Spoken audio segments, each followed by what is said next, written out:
Ya, good people, buruknya kualitas udara di Pulau Jawa bagian barat, khususnya Jakarta, memang semakin mengkhawatirkan. Untuk itu, saya hari ini akan berbincang dengan Abdul Gofar, juru kampanye polusi dan urban dari Walhi. Selamat sore, Mas Gofar. Selamat sore, Mbak Luis. Selain itu juga ada Dr. Agus Dwi Susanto, dokter spesialis paru yang bergabung dengan kita melalui Zoom.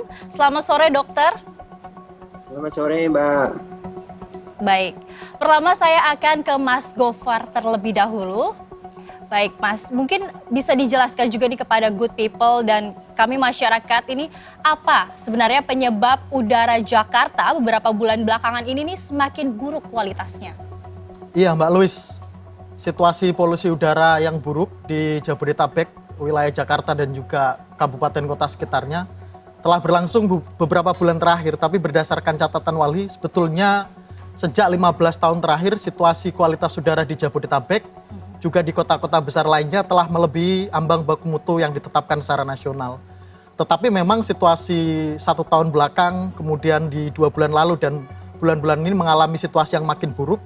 Angkanya bahkan bisa 12-15 kali lipat di atas baku mutu yang ditetapkan WHO.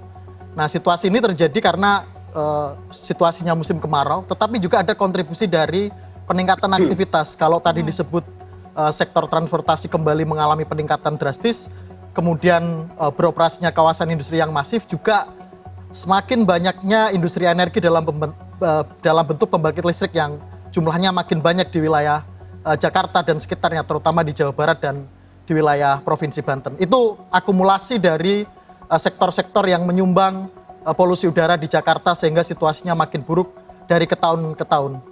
Dari tahun ke tahun begitu ya Mas Gofar ya. Kemudian dari penyebab tersebut akhirnya masuklah nih ke kesehatan. Langsung aja nih kita tanyakan kepada Dr. Agus terkait polusi. Banyaknya warga ini terkena ISPA, dokter. Dan ternyata polusi juga bisa menjadi pemicu penyakit lain. Ini apakah benar, Dok? Ya, terima kasih, Mbak. Jadi memang dampak dari polusi itu terbagi atas 2, yaitu jangka pendek atau akut yang bisa muncul dalam beberapa hari, dan dampak jangka panjang yang muncul dalam beberapa bulan sampai beberapa tahun setelah orang menghirup polusi itu secara terus-menerus. Nah, yang paling sering muncul ada dampak jangka pendeknya yang terjadi akibat menghirup partikel PM2,5 atau PM10 yang sifatnya iritan dan gas-gas polutan yang juga sifatnya iritan seperti ozon, nitrit oksid maupun sulfur dioksida dari polutan tersebut. Nah, iritan ini menyebabkan terjadinya iritasi pada saluran nafas, mulai daripada hidung, sakit tenggorokan, saluran nafas bawah, yang menyebabkan terjadinya kerusakan-kerusakan daripada epitel dari saluran nafas tersebut, yang terdampak menimbulkan keluhan mulai pada hidung berair, sakit tenggorokan, batuk-batuk, berdahak. Apabila berlanjut, terjadi gangguan sistem imunitas pada saluran nafas tersebut yang menyebabkan terjadinya risiko infeksi bakteri maupun virus yang terbawa oleh polutan terjadi pada saluran nafas yang disebut sebagai infeksi saluran nafas akut atau ISPA. Nah, itu adalah efek jangka pendek yang paling sering. Nah, meskipun begitu, pada beberapa orang yang telah memiliki penyakit dasar seperti asma, penyakit paru kronik, serangan asma dan penyakit paru kronik ini meningkat kalau kena polutan yang sifatnya iritan tadi. Data kami di RSUP Persahabatan tahun 2019, ketika terjadi peningkatan PM10, secara signifikan kunjungan asma dan PPOK itu juga meningkat di instalasi gawat darurat. Jadi ini memang korelasinya signifikan atau bermakna ya. Mungkin ini jangka pendeknya seperti itu, Mbak. Oke, kemudian lalu apa sih dok upaya yang bisa kita lakukan? Apakah misalnya memakai masker atau mengurangi aktivitas di luar rumah begitu dok?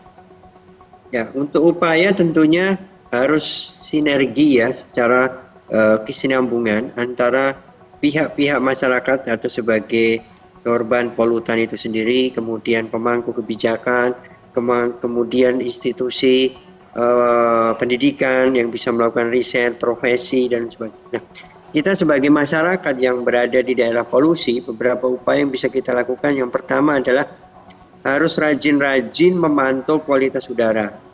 yang disediakan baik oleh pemerintah ataupun oleh lembaga-lembaga penilai kualitas udara. Itu bisa dicari secara online. Kenapa? Ini kepentingannya adalah bahwa bila kita beraktivitas di luar ruangan, hindari daerah-daerah yang berpolusi. Karena dengan menghindari daerah berpolusi itu, kualitas udaranya masih bagus, maka kita bisa beraktivitas lebih bebas di luar ruangan. Yang kedua, apabila kita terpaksa harus melewati daerah yang berpolusi, maka kita bila menggunakan kendaraan pribadi seperti mobil, maka gunakanlah AC dengan metode recirculate, dari udara dalam ke dalam, supaya dari luar nggak perlu masuk ke dalam kabin. Yang kedua, jangan dibuka jendelanya, itu kalau seandainya lagi berada di daerah polutan. Yang ketiga, apabila kita tidak menggunakan kendaraan tertutup, ya misalnya menggunakan sepeda atau menggunakan motor atau bahkan jalan kaki, maka kita gunakanlah masker. Selama aktivitas di luar itu, gunakanlah masker karena itu bisa mengurangi partikel-partikel yang terhirup oleh kita pada saat melewati daerah tersebut. Yang keempat, tentunya kita juga harus menjaga kualitas udara luar ruangan. Apabila daerah-daerah sekitar perkantoran atau rumah itu ada daerah yang polutannya tinggi, pastikan di dalam ruangan itu kualitas udaranya lebih bagus.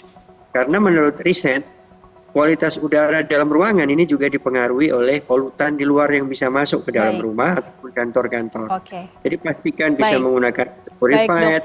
Kita langsung tanyakan dulu ke Walhi dulu ya dokter ya, terkait kalau kita tilik ke belakang, sebenarnya ini setidaknya 1 tahun lalu, sejak 1 tahun lalu begitu, kualitas udara kita ini sudah buruk. Lalu Walhi ini melihat apakah sudah ada upaya dari pihak pemerintah sendiri, Mas? Silakan. Iya Mbak Louis, memang isu mengenai buruknya kualitas udara ini kan jadi keresahan publik ya, setidaknya selama 1 tahun terakhir, tidak hanya masyarakat biasa tapi public figure juga mulai menyuarakannya.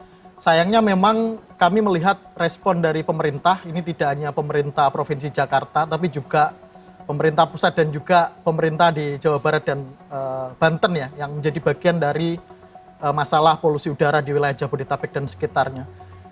Responnya kurang serius begitu loh, ketika kemudian orang mengeluhkan polusi udara justru misalnya pemerintah bilang, oh ditiup saja gitu loh. Kami melihat persoalan yang serius berkaitan dengan kesehatan masyarakat, berkaitan dengan hak atas udara yang bersih, hak atas lingkungan hidup yang baik dan sehat ini direspon dengan upaya-upaya yang tidak sistematis begitu loh. Contohnya misalnya ditiup angin, kemudian penerapan jalan berbayar, kemudian pindah ibu kota misalnya dan lain sebagainya. Nah menurut kami seharusnya pemerintah karena ini sudah berkaitan dengan hak masyarakat, hak warga negara atas kesehatan, atas udara yang baik, upayanya harus komprehensif. Kita bisa belajar dari Cina ya Mbak Louis, kalau 2013 Cina mengalami masalah polusi udara yang sedemikian parah, mereka langsung membuat rencana aksi nasional untuk melakukan pengendalian pencemaran udara. Dalam waktu 5 tahun mereka mengupayakan sesuatu, mengurangi PLTU batubara di wilayah sekitar perkotaan besar, membatasi kendaraan bermotor, investasi yang cukup untuk pengembangan transportasi publik. Nah kami melihat di nasional, di Indonesia sendiri, upayanya masih parsial begitu loh. Satu pemerintah ngupayain, oh kita nanam pohon. Kemudian pemerintah yang lain, oh kita akan pengetatan pengendalian di kawasan industri. Saya pikir itu harus dikumpulkan, bikin rencana aksi nasional pengendalian pencemaran udara. Dalam waktu 5 tahun, 2028 kita akan mengurangi polusi udara 50% misalnya. Di tingkat provinsi ada juga grand design pengendalian pencemaran udara. Jadi tingkat nasional ada perencanaan, tingkat daerah di masing-masing provinsi, terutama yang memiliki kota-kota besar juga punya roadmap. Di sektor transportasi, invest ke transportasi publik. Transisi kendaraan listrik yang transportasi publiknya dulu misalnya. Kemudian pengalian subsidi nih, kendaraan listrik yang sekian triliun ke pengembangan transportasi publik. Terus kajian juga. Nah saya pikir itu yang belum dilakukan, kajian komprehensif, mengeluarkan kebijakan yang komprehensif, dan ada koordinasi dari pemerintah pusat, kementerian lembaga, dan pemerintah di tingkatan provinsi dan kabupaten kota. Saya pikir itu yang belum dilakukan. Oke, Mas Gofar dan Dr. Agus, sebelum kita melanjutkan perbincangan ini, kita lihat dulu nih tanggapan dari warga terkait udara di Jakarta akhir-akhir ini. Ya berasa banget sih di kita, jadi kayak lebih, nafasnya jadi lebih susah gitu, karena emang polusinya tambah sehari tambah buruk dan berasa, apalagi untuk anak-anak. Buat saya yang punya anak kecil tuh berasa banget. Iya sih Mas, ngerasa banget. Apalagi kan kalau sebaiknya tuh kalau kita tuh harusnya pakai masker ya. Kalau nggak pakai masker tuh pasti udah sampai rumah udah batuk, udah flu, itu karena polusinya parah banget sih Mas sekarang. Berasa banget ya, karena kan saya berangkat pagi, pulangnya juga agak malam, bahkan malam-malam pun saya pulang sekitar jam 10 itu saya merasakan udaranya juga masih nggak enak. Kemacetan udah semakin tinggi, itu memang polusi berdampak pada polusi udara. Polusi udara itu yang terasa itu kita hawanya akan semakin panas dan terasa gerah ya, jadi berdampak pada kesehatan juga. Jadi mungkin kalau dari segi pernafasan sih masih normal, cuman kayaknya area hidung itu mulai agak lebih gatel dan banyak kotoran aja sih. Lebih berdebu rasanya sih. Ya, keluh kesah dari masyarakat ini terkait buruknya cuaca akhir-akhir ini, dan kita balik lagi kita tanyakan kepada Dokter Agus. Dok, seperti apa atau apa sih Dok tips supaya agar kita ini tetap bugar dalam menghadapi situasi seperti saat ini, Dokter?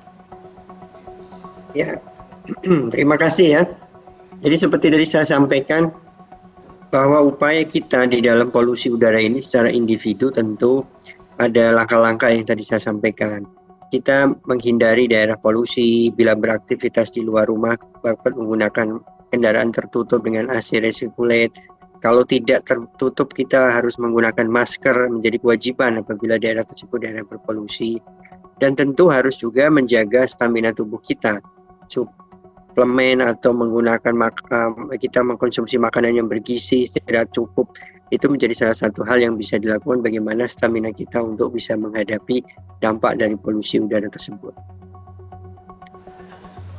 Oke, baik Dokter. Pertanyaan terakhir untuk Mas Gofar nih. Menurut Walhi, apa yang harus dilakukan oleh pemerintah? Ya, Mbak Luis, menegaskan dari apa yang saya sampaikan sebelumnya, masalah polusi udara ini masalah yang serius berkaitan dengan kesehatan, berkaitan dengan hak warga negara. Oleh karenanya saya pikir sudah banyak yang mengingatkan penting punya perencanaan jangka panjang gitu. Jangan lagi ada statement-statement yang menganggap masalah ini masalah sederhana. Segera bentuk tim koordinasi antara pemerintah pusat, pemerintah daerah, kemudian memfungsikan kementerian lembaga bekerja sesuai kewenangannya. KLHK berfokus kepada pengendalian pencemaran udaranya, Kementerian Kesehatan juga bisa mengupayakan kajian komprehensif sejauh mana sih dampak polusi udara pada kesehatan masyarakat dan apa upaya yang akan didorong. Kemendagri juga bisa mengambil peran di sini, mengkoordinasikan kepada lintas pemerintah daerah untuk bikin, ayo kita susun rencana aksi nasional, kita susun rencana aksi daerah, dan ada 3 layer yang harus dikerjakan. Yang pertama, perbaikan tata kelola pengendalian pencemaran udara melalui kebijakan, melalui pengumpulan data, transparansi juga, warga negara perlu diinformasikan. Kemudian yang kedua ada strategi pengendalian pencemaran udara untuk mengurangi emisi dari sumber tidak bergerak, dari kawasan industri yang sedemikian banyak, dari sumber pembangkit listrik, dan terakhir pengendalian pencemaran udara dari sumber bergerak, transportasi publik. Ayo kita benahi, karena selama ini kenapa masyarakat enggan memakai transportasi publik? Tidak ada transportasi publik yang terintegrasi sampai ke kawasan pemukiman, sehingga wilayah Bodetabek ini cukup sulit, akhirnya terpaksa gitu loh. Maka tidak tepat kalau hanya menyalahkan masyarakat, kita harus kerja bareng-bareng nih. Akademisi, pakar kesehatan, kemudian pemerintah daerah, kementerian lembaga dan pemerintah pusat tidak saling menyalahkan, tidak saling melempar tanggung jawab, dan tidak mengupayakan solusi-solusi yang tidak komprehensif. Saya pikir itu sih kerja bersama dan berbasis kebijakan yang saintifik, kira-kira ada rekomendasi kebijakan. Baik Mas Gofar dan Dokter Agus, terima kasih atas perbincangannya pada sore hari ini menarik sekali untuk dibahas. Good people, tetap jaga kesehatan dan gunakan masker saat beraktivitas di luar. Dan terima kasih juga untuk Dokter dan Dokter Agus untuk informasinya hari ini.